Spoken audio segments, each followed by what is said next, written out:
Namu Myoho Renge Kyo.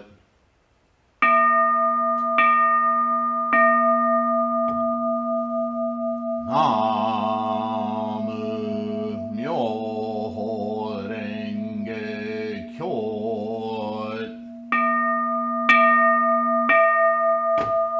Namu Myoho Renge Kyo.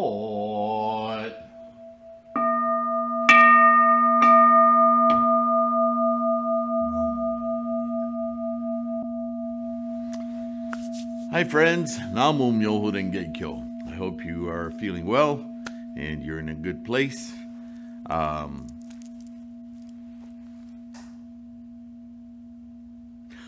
I'm reading and thinking about so many things right now. I'm taking a moment to get back to, I want to finish my train of thought with these videos. And so this part 3 of Nidana, Skandhas, consciousnesses requires obviously that I talk about the 9 consciousnesses. Where are we going with all of this, right? We've had 12-linked causal chain, but the last 3 involve birth, old age, sickness, and death. So that's really the samsaric realm. So the 12-linked causal chain, interestingly enough, the impression of the Nidana would be the coming into existence. But what is often missed about that is that the Nidana actually includes this perception of existence and extinction in it. So the Nidana is actually the entire cycle of before, during, and after. The instantiation of life, the duration of life, and the diminishment and the decay and to extinction of life. This full circular thing is the Nidana. And I think that's important to make note of, because we tend, humans, to construct things with, even Aristotle, when he talked about plays, acting out plays, there was always a beginning, a middle, and an end, right? Even when we read stories, part 1, part 2, part 3, I'm doing the same thing. This is what we do. We tend to want to perceive the something, whatever it is, whether it's building a desk or reading a book or eating a meal. There's an order we put things in for whatever reason. That seems to be one of our behaviors. And in fact, that comes from yet another example of what the Nidana shows. There's this formation of a thought. Where does the thought come from? Potential. Just energy. And the moment it gets stirred, what does the stirring? That's the central question of Buddhism. And I'll say I have to hold myself to time limits here.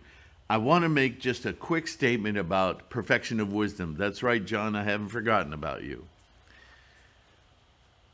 What one has to understand when you read the 8,000 lines of perfection of wisdom, or the 100,000 lines of perfection of wisdom, Kanzi is the world authority on perfection of wisdom, so look for his publications.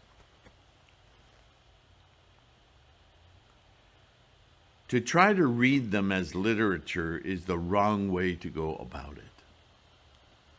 You can go about it that way. I would argue that that's our habit. But the Perfection of Wisdom Sutras and its chunks and iterations, as the Diamond Sutra or the Heart Sutra, they're all part of the larger Perfection of Wisdom Sutra. So know that.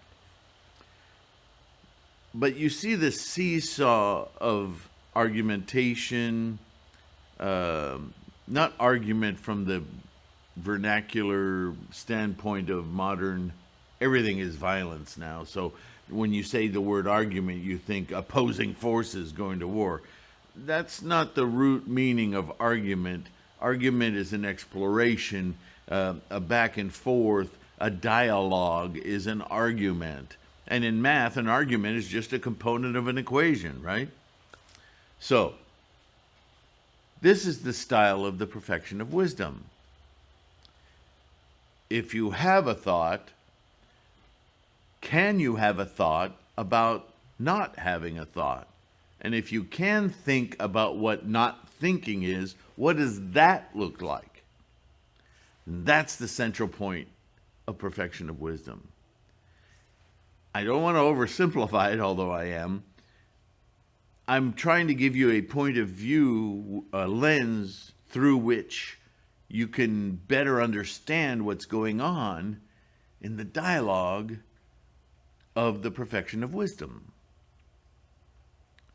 It's not an exhaustive negation of everything. It is a focal point of our focus on Buddha-ness. What does Buddha-ness look like? What does it taste like? What does it feel like? Well, the point is that all those taste like, feel like, look like are Nidana. They're the anchors that holds us in this human suffering life. And that get you what? Right? It's very counterintuitive, but that's Buddha. Buddha is not this samsaric experience. It can only be perceived in this samsaric experience. And the way you perceive your Buddha-ness, which is already here, you're already in it, is by moving samsara out of the way for a minute so that you can see it objectively without being in it. Although you can only perceive Buddha-ness while you're in it. It's a bit of a conundrum, right? So this is what perfection of wisdom is. It's often credited as being the beginnings of the Mahayana school, the scholarship of all of these discussions and oral memorizations from different zones, a different area, different cultures, different languages, and putting them all under the roof of an intense, how to say it, academic, scholarly lens to put a finite understanding of what all of this teaching is about. The Dharma itself. What is the Dharma? It's not the teaching. It's not the learning of the teaching. It's the experience of the teaching. And it's not the experience of the teaching, but the point of the teachings. What is all the teaching trying to get you to see? What window am I looking through, and what am I looking to see? That is the point of Mahayana. And it starts in the collection of sutras and writings known as the Perfection of Wisdom. Nagarjuna was excellent at explicating that, and in his Madhyamika, he demonstrated that the whole point of this was what he calls emptiness, shunyata. It's not a void. It is the actual moment of experience of Buddhahood. Remember, we talk about being in the moment. There's a lifetime is a series of points, discrete points, one after another. Birth, death, birth, death, birth, death, birth, death. Well, hold one of those. What's going on here? Not before, not after, not in the flow of, just right here.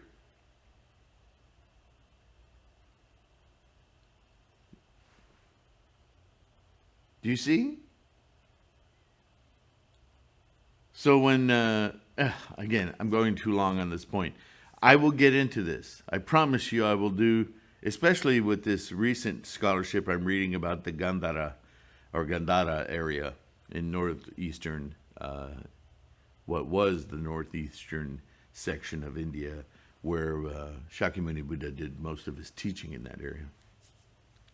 There have been some exciting discoveries in the last couple of decades of earlier Buddhism scrolls, but also of perfection of wisdom. And so, yeah, there's new information that excites me. I will share that with you, and we'll get to know the perfection of wisdom ideology and thinking and debating and the point of it, because it's fundamental to all of Mahayana, right? All right, back to the 9 consciousnesses. So we have this 12 Nidana that encompasses the entire corpus of life experience and non-experience, right? But where does this experience, where does it instantiate, and where does it go? And in the 5 skandhas, or 6 skandhas, we define within the Nidana where that instantiates, why it instantiates, how it instantiates, and what it becomes. And those are the first consciousnesses described by Vasubandhu ad nauseum. Fascinating read in and of itself. That's a very kind of a scientific dive into the nature of life and all phenomena. Distinct from the perfection of wisdom, which is not scientific, but more like philosophy, like the debate of philosophers to get to a central point. Make sense? So, okay, so we have these instantiations of 5 physical senses, and a 6th is mental, the consciousness of the consciousnesses. So how do we get to 9? Because at that time, the remaining consciousnesses were a little bit more esoteric. In other words, the perfection of wisdom leads to a lot of these later understandings of consciousnesses and how they developed. So that's where we are. And those 9 consciousnesses, let's see, I have a document pulled up here somewhere. Oh, come on now. Okay, 9 consciousnesses. Bump, bump, bump, bump, bump. So I will put up again that that picture that I put up in the last video, just temporarily give you an idea. When I talked about the teachings, and I was talking about chanting and with the visualization of going through all of these avijjas, all of these states of the skandhas to get to our enlightenment. Yay, I got a delivery. Sorry about that. And I gave you a visualization of where Daimoku pierces through all of these consciousnesses to get to that most basic, integral, central consciousness of Buddha-ness. Okay, the 9th consciousness. So let's just go over the names of the consciousnesses. That'll be a good start. The first one, if you have my book, I wrote this ages ago, called Beyond Zen. I'm reading from that right now. There's a chapter called Conditioned Genesis, just like in Evola's book. But as he spoke of the 12-length causal chain, I'm going to be speaking on that as well as the 9 consciousnesses, which is what I do in that book. They're labeled, the first one being sight consciousness. We discussed that in the skandhas. Hearing consciousness, also from the skandhas. The third one, smell consciousness, the grana vijnana. The fourth one, taste consciousness. The fifth one, touch consciousness. And the sixth, mind consciousness. Now, we didn't talk about that a whole lot in the Skandhas portion of our talk in the last video. But if you research Vasubandhu and you go and you look at what the discussion of the Skandhas, it's referenced in there, and they do go deeply into it. But by the time you get to that sixth mind consciousness, things get very long. There's a lot, and I didn't want to read from a book for hours. Although I've done that with the Gosho and the sutras and the Lotus Sutra and so forth. Those lent themselves more easily to interruptions and elucidation. But Vasubandhu is almost its own elucidation. So although it's my nature, I would have interrupted with some insights or relationships to modern times. It's just a very run-on, this means that, and that can constitute these things, and those constitute these things. And it just constantly builds wider and wider of a pyramid of understanding around each concept. And I thought, I'll save that for the 9 consciousnesses, because if I read it then, I think it might have been confusing. So we'll go over that now. There's actually 2 components of the 9 consciousnesses that have a very similar, very related, all of these are very related, but the mind consciousness, the 6th consciousness, which is the latter of the khandhas or skandhas, is followed by the 7th consciousness, which is the mano consciousness.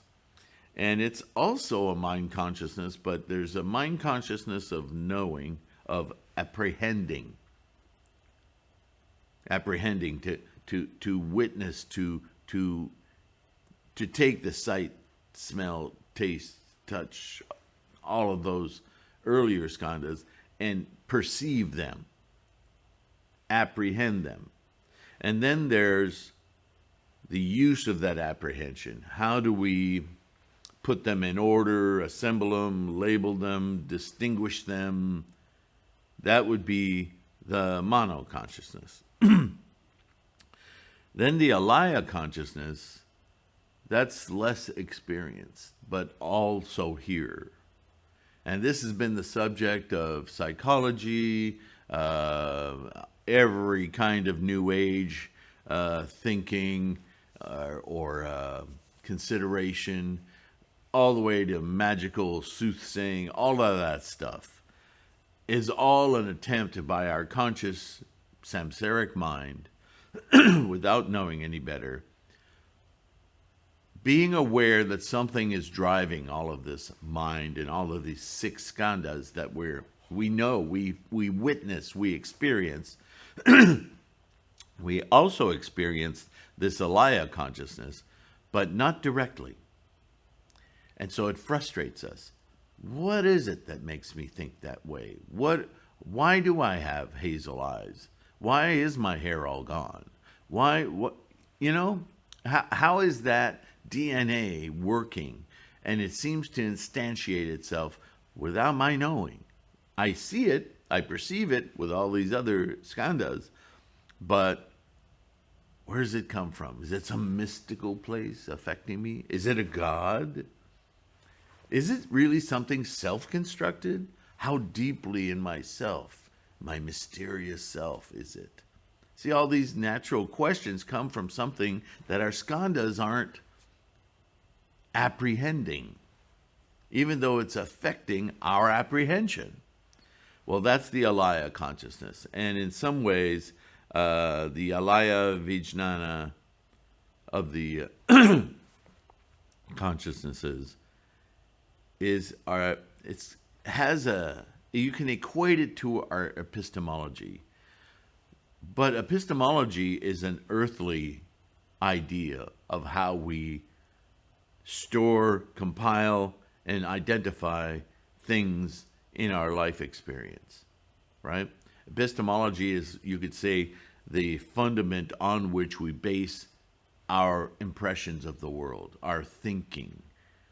We our experience of things is colored by a vast array of decisions we've made about experiences. I often use the dog biting or barking thing, that when you were very young, maybe pre-oral, just a baby in the hands of your mother, and a dog came rah, rah, rah, and shocked you, scared the crap out of you, and it certainly scared the crap out of your mother. And in that experience, you don't remember it as a young adult or an adult, right, or a child. It's that precognitive brain formation of an infant, but you made a decision about it. You felt it. And for some reason, you don't know why, you love animals, but as a 20-something or 30-something, whenever you hear a dog bark, even in the distance, you shudder and you get tingles and you suddenly experience fright. And you think, this isn't logical. Why am I so affected by a dog bark that's obviously 10 miles away or whatever? It's because foundationally, in your samsaric mind, you made a decision about what that represents, and you're still affected by it. So that's your epistemology, what you based your thinking on. There are a lot of different variations, but that's a visceral example I can give you. Well, the Alaya consciousness goes beyond that. It goes to the early Nidana, where you formed certain formations of, remember the formations period that leads to the skandhas? Well, that formation has its own tendencies and conditions. And all of that, through the skandhas, into your birth, is part of your consciousness. What often schools of thought around Nichiren Buddhism, or even just Mahayana, will identify as your Ichinen Sanzen, your karma, your pre-birth karma has its own tendencies and conditions, and it manifests and exists in your samsaric consciousness. That's the alaya consciousness. It also is affected by causes you make in this life, conscious causes, right? That have immediate benefit or negative, positive affect, and are imprinted or influence your alaya consciousness. So it becomes the storehouse of karma. And it's part of your samsaric experience, even though it's buried deep within your experience of consciousness. And that is often the first steps of bodhisattva practice, is to perceive that thought that is no thought. How's that alaya informing what I think of as my experience? Because my thought, remember, this is all based on 3,000 realms in a single moment or thought moment. Some of the realms we're experiencing are from our very formation as a human. And we affect those energies as well. And if we can get to that, it becomes quite easy for us to see through that little haze of all this causation and see the root of, like a little lens, like looking through your front door and a big wide angle comes into view, and you see everything without being affected and mired in it. And that is Buddhahood, or the law that is Buddha, the law of Myoho Renge-kyo, of this entire play that samsara is just a portion of the understanding of all phenomena. Buddha is that knowledge, is that experience, is that no words. Buddha-ness. Oh. Wow. Right? That experience that doesn't need to untangle anything anymore, doesn't need to understand anymore, simply experiences, knows, sees. That's why the third eye of the Buddha statues and pictures and paintings is that kind of seeing, that kind of hearing, longer ears, that kind of knowing, lump on the head, bigger brain. Right? The statues and pictures, they're silly, but they contain these concepts of what Buddha-ness might look like. How do you perceive something that might look like something that sees everything? Or hears everything, knows everything?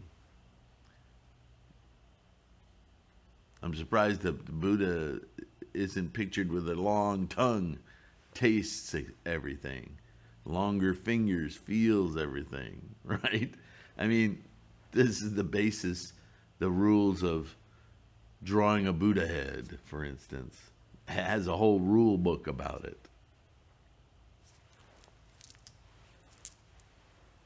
So, those are the 9 consciousnesses. The Amala is your Buddha-ness, your consciousness that isn't really consciousness. It's consciousness that we have here in samsara, but it's consciousness of samsara that goes beyond samsara, that understands, sees, experiences the entire play of all phenomena, including the universe and every planet and star in it, every gas, right? We went through this in the Nidana and in the Skandhas. There's consistency from beginning to end. Where do we know that from?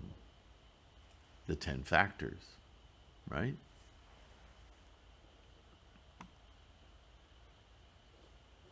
What did I write here? The first 5 consciousness corresponds to the 5 senses. The 6th conscious integrates the perception of the 5 senses into coherent images that makes judgments about the external world. The first 6 consciousness which deal with the external world. The 7th, or mano consciousness, correspond to the inner spiritual world. How do you integrate what you're experiencing into your life? Awareness of and attachment to the self are said to originate from the mano consciousness. I like it here. I like the taste of chocolate, right? Mano. As does the ability to distinguish between good and evil, blah, blah, blah. Experiences present lifetimes collectively called karma are stored there. Oh, now I'm talking about the 8th, yeah, alaya. Boom, boom, boom, boom, karmic potential.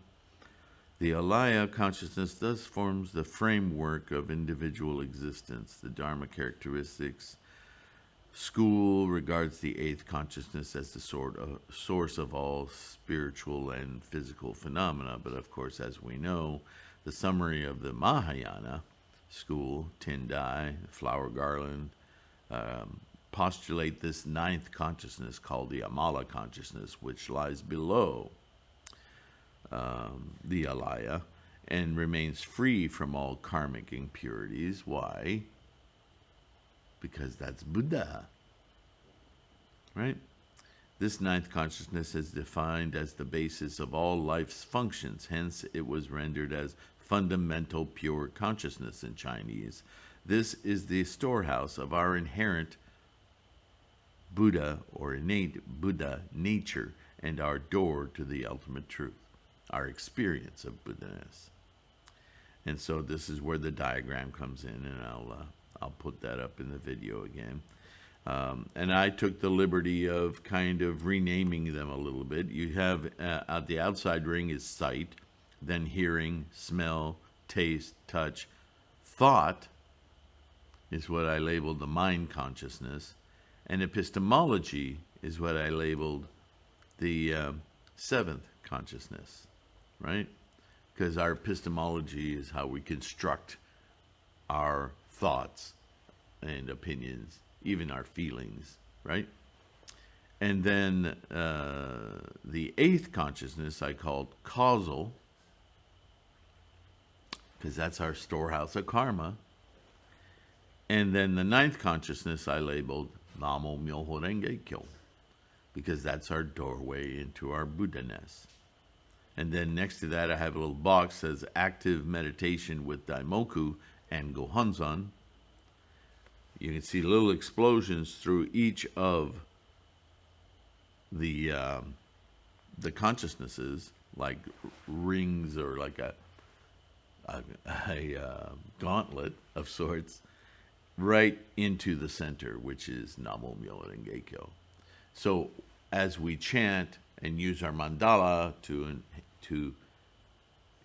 invoke our Gohonzon, we break through each of these samsaric consciousnesses and pierce straight through them into Namo Myoho Renge Kyo, the law of Buddhahood.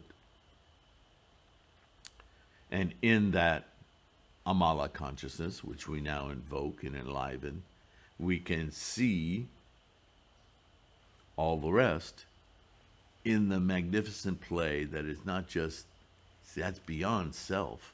That's all, everything that's been created, perceived, moment to moment, and how the drama of it is not contained in the self, but of all life, within and without samsara. That's the Buddha I. Do you see? And where are we time-wise? That didn't take very long. So I will post this diagram. The diagram on the next page attempts to visualize the levels of consciousness and the actions of chanting the Daimoku in relation to karmic cleansing. So yeah, so there's this concept in the nine consciousnesses that when you access that ninth consciousness, the idea of cleansing, I guess that works.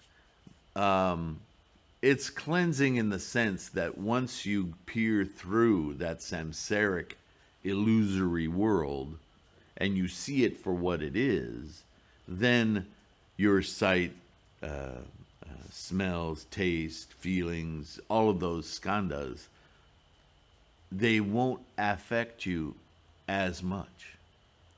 That as you return to your samsaric consciousness, you will have lessened the karmic influence of your epistemology. Your Amala will soften your alaya consciousness and all the way up the chain, so that you will see more clearly, hear more clearly. By clearly, what we mean is more truthfully, less affected by your consciousness of assumptions, if you will. So that's the cleansing idea. It's not that you're dirty right now, it's that you're afflicted, right? These words in Buddhism, you read, you're afflicted by defilements, by not experiencing truly what's happening in your life and life around you and all life and all phenomena. You have all this great baggage of assumptions that you are instantiated from, Nidana, and you're instantiated in this way, Skandhas, and as your experience evolves, you start to understand more deeply as you practice these other consciousnesses that are fundamental to the way your experiential consciousnesses are experiencing. Right? If you like to draw pictures, okay? Samsara. You're drawing pictures. And you're used to drawing pictures on purple paper. Then you'll draw purple paper pictures.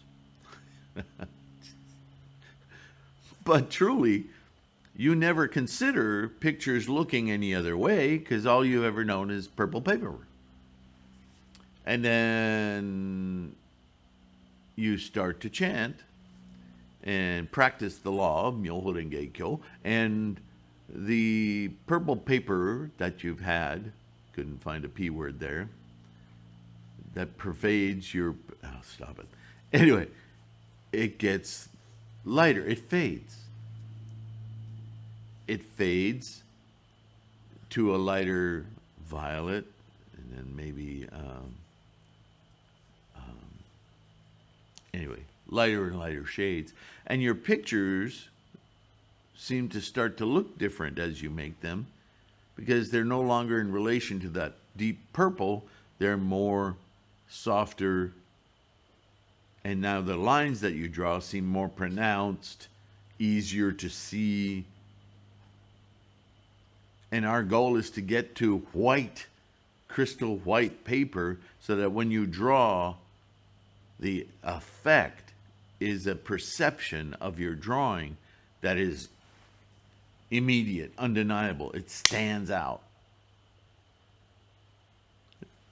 Not a great analogy, but this is happening as you're clearing out your preconceptions of what the color of the paper.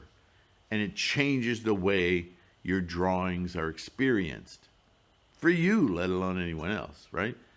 So this is what we're doing as we're practicing. We're chanting, we're focusing, we're enlightening ourselves, we're tapping into our Buddha-ness, and even without knowing it, the rest of the thing that makes us a self, an I, is changing. Until one day enough changing has gone on that you suddenly notice, life is different. These kind of things aren't appearing in my life anymore. I haven't seen that in a long time. Wow, I was confronted with something the other day that I would always do this, that, or the other, and now I was affected. I acted totally different. Is that karma changing? Well, yeah.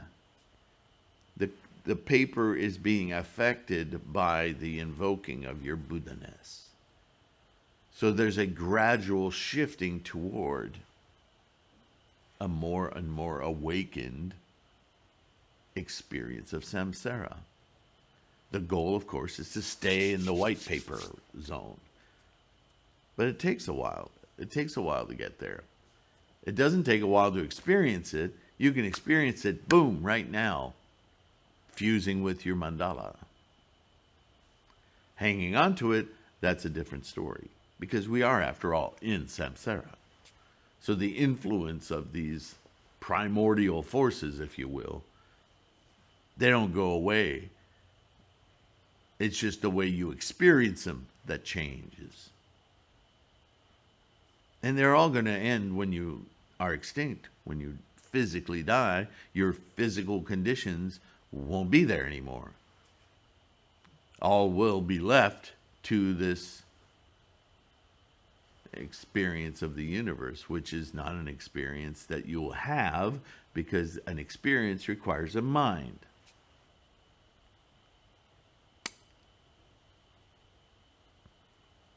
It's not like you get put on a clothes hanger. Wait till your next one. That's silliness. That's like Santa Claus.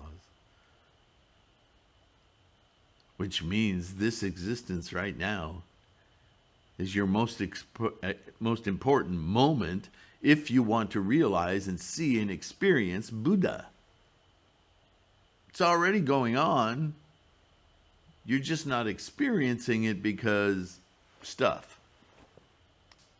That's all. Once again, what is the thought of no thought? And if there's no thought, what does that look like? Because we can't think about it. That would be a thought. So what is that moment that right now I just experienced?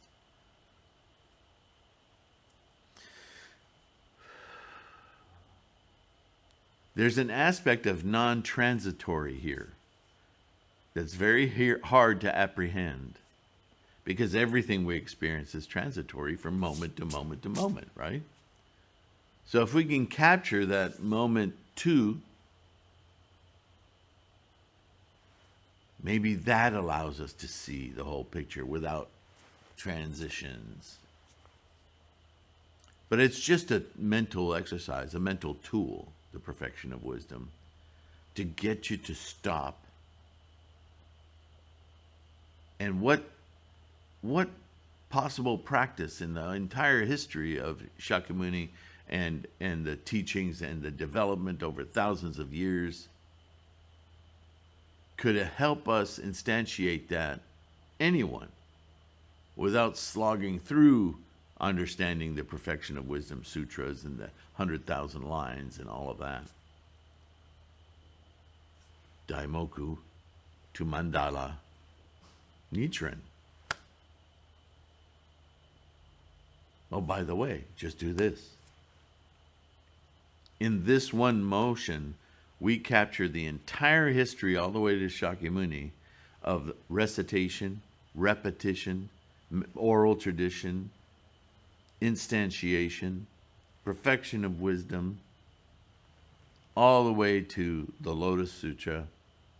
It's just, we're enacting all of it just by chanting the 7 characters Namo Myoho Renge Kyo with an object that is a perfect reflection of the content of our Gohanzen, our internal doorway, our Alaya consciousness to experience Buddhahood.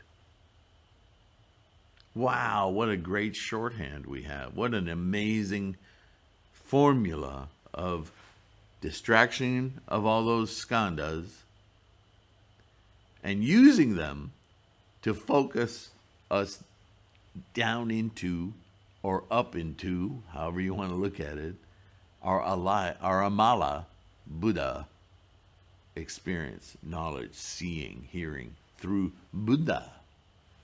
What an amazing tool. Why would you make it any harder? That's why Nichiren is our teacher in this time. Namo Myoho Renge Kyo. Thank you so much for listening. Appreciating, if maybe tolerating at times, my odd sense of humor. But thank you. Thank you, thank you, thank you. Be mindful of your health. Be kind to yourself as you're slogging through this practice. And of course, kind to others. And I will see you in the next one.